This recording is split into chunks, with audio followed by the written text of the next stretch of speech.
You actually don't have to have the same views. In fact, a lot of people think that differences are a great source of variety if you let yourself appreciate the differences between you. We like to think of relationships as a kind of dance, and it's a dance of closeness and separateness.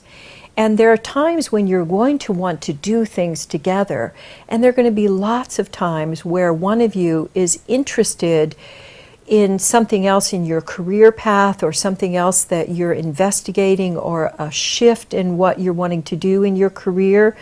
We live so long now and society is moving so quickly that people really can have more than one or two careers in their lifetime.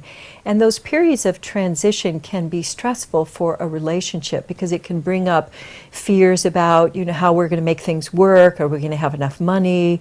Who's going to be in charge of the kids? Are we going to be living in different places? Is everybody going to have to move? It brings up a lot of different questions.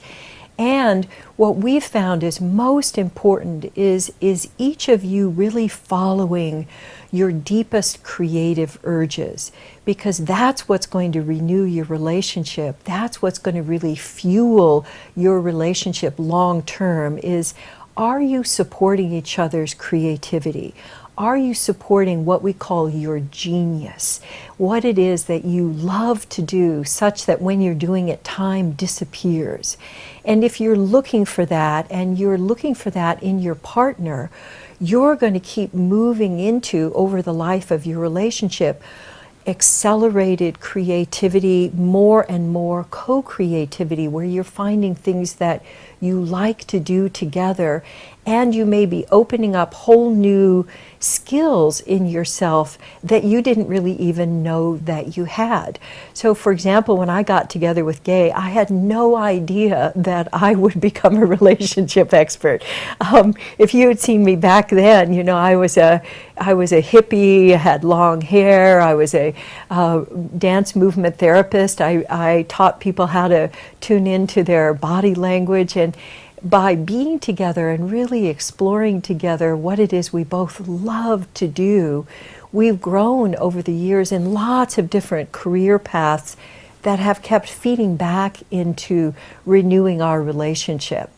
And one of the other things that I want to be sure that you do is let yourself know that there can be times of what we call individuation that can go on for more than a week or two.